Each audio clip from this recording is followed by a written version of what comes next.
In the winter of 1877, the house on High Street held a secret, a young wife wasting away in silence, her cries unheard, her fate sealed by those sworn to protect her. This is the story of Harriet Staunton, and the cruelty that became her death sentence. Harriet Richardson was born into a respectable family in Essex, the daughter of a clergyman. Her childhood was marked by tragedy when her father died, leaving her mother to raise her alone. Harriet was just 12 years old at the time of his death, a loss that profoundly shaped the years that followed. Despite her modest upbringing, Harriet later inherited a sizable sum of money, $5,000, from the will of a wealthy aunt. In Victorian England, this was a considerable fortune, and it made Harriet a woman of means, though by many accounts, she was also a woman of vulnerability. Descriptions from those who knew her suggested she had limited mental capacity and learning difficulties, leaving her dependent on the care and guidance of her family. It was against this backdrop that Lewis Staunton entered Harriet's life. Born in 1851, Lewis was a young man of ambition. At the age of 23, he worked as an auctioneer's clerk in Streatham. But his personal life was already mired by controversy. He was romantically involved with a girl named Alice Rhodes, who was only 15 years old at the time. This connection tied him to the Rhodes family, as his younger brother, Patrick Staunton, was married to Alice's elder sister, Elizabeth. Harriet and Lewis were introduced through Alice Rhodes' stepfather, Thomas Hinksman, who was distantly related to the Richardson family. Their courtship was brief, but soon enough, the young vulnerable heiress and the ambitious clerk became engaged. Harriet's mother, now remarried and known as Mrs. Butterfield, was immediately alarmed by the match. She believed her daughter was incapable of truly understanding the implications of marriage, and she feared Lewis's intentions were far from honorable. In desperation, Mrs. Butterfield attempted to have Harriet declared a lunatic, hoping the Court of Chancery would place her under legal protection. Such a move would have safeguarded Harriet's inheritance and prevented the marriage. But her efforts were unsuccessful.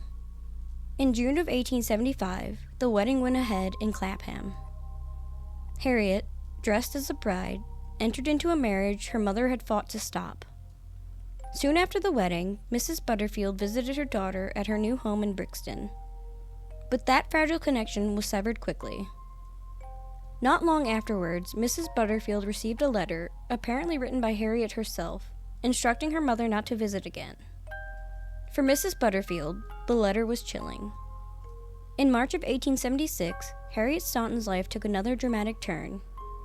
She gave birth to a son, a little boy named Thomas Henry. For a short time, the birth of her child seemed as though it might bring stability, but in reality, it marked the beginning of a darker chapter.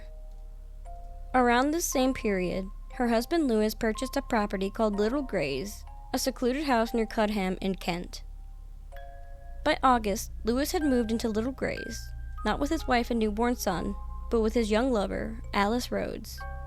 Harriet and baby Thomas, meanwhile, were cast aside.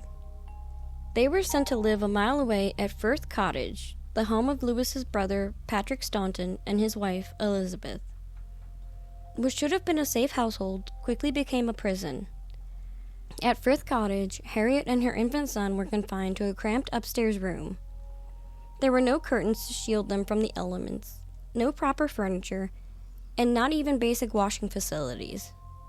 For a new mother and her fragile baby, the conditions were nothing short of degrading. When Harriet attempted to assert herself, she was met with threats.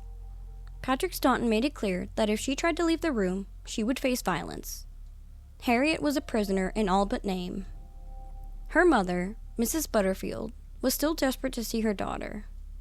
She made repeated attempts to visit, and when she traveled to Little Grays in search of Harriet, Lewis himself turned her away. Harriet's isolation from her family was now complete. By October of that year, Harriet was growing increasingly desperate.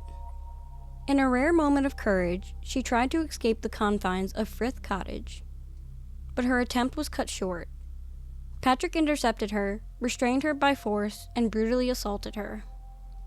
Any hope of freedom slipped further from her grasp. The neglect and cruelty extended beyond Harriet. In early 1877, her infant son, Thomas, became gravely ill. On April 8th, Patrick and Elizabeth Staunton finally took the child to Guy's Hospital in London. But it was far too late. The baby was so emaciated that doctors immediately recognized the signs of severe malnutrition. A bruise on his tiny cheek suggested he had also been physically abused. Thomas Henry Staunton died later that same day, just over a year old, his short life marked by suffering and neglect. Only 4 days later, on April 12th, Harriet herself was removed from Frith Cottage.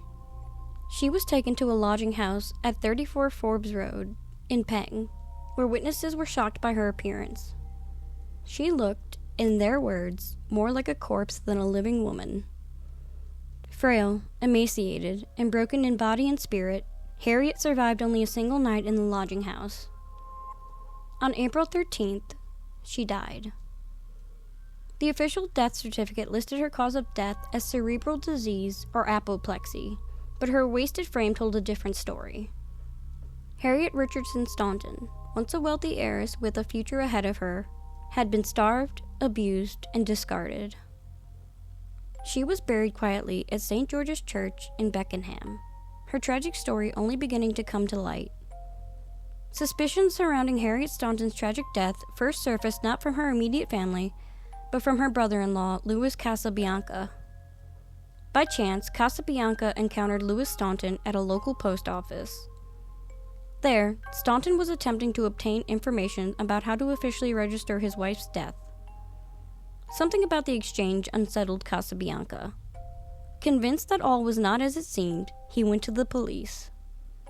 His concerns set into motion an investigation that would expose one of the most shocking cases of cruelty in Victorian England.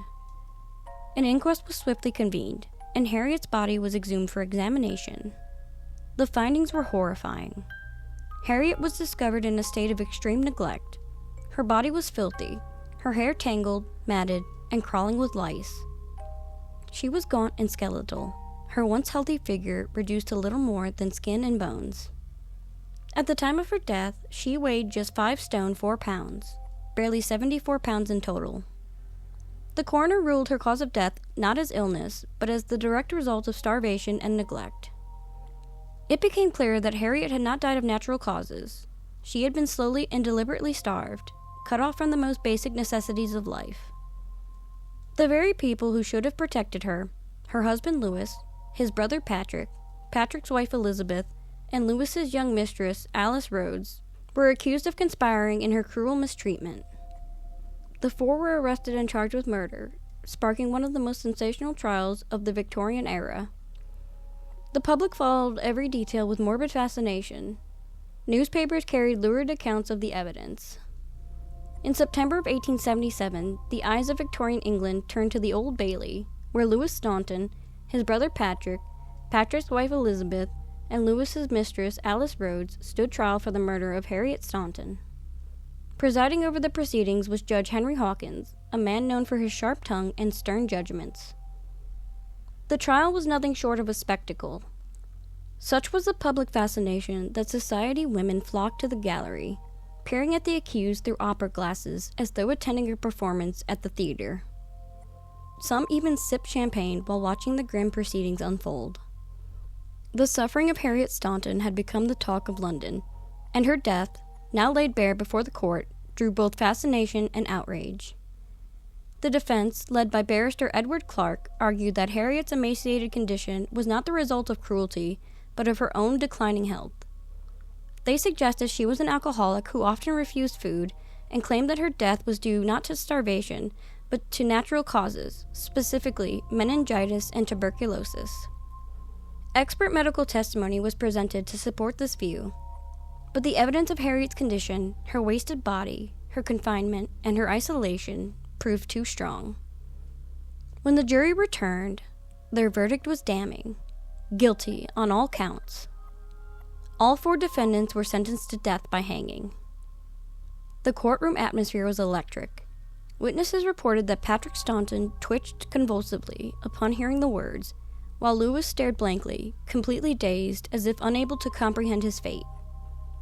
Outside, despite the bitter fog and cold, a massive crowd had gathered. As news of the verdict spread, cheers erupted in the streets. In delivering the sentence, Judge Hawkins did not mince words. He declared the murder of Harriet Staunton to be among the most black and hideous crimes ever recorded, condemning the barbarity and the relentless cruelty of those responsible. Yet the verdict did not end the controversy.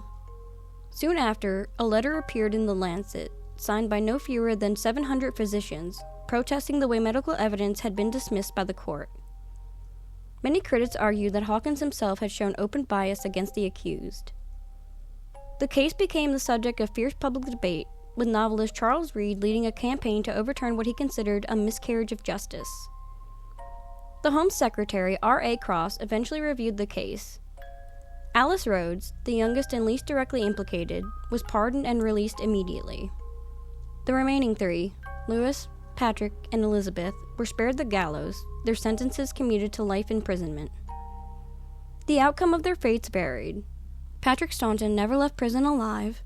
Elizabeth was released in 1883 after serving only 6 years, and Lewis remained incarcerated for 2 decades, continuing to protest his innocence. In 1897, he was finally released, leaving behind his notorious past and immigrating to Australia, where he lived out his remaining years.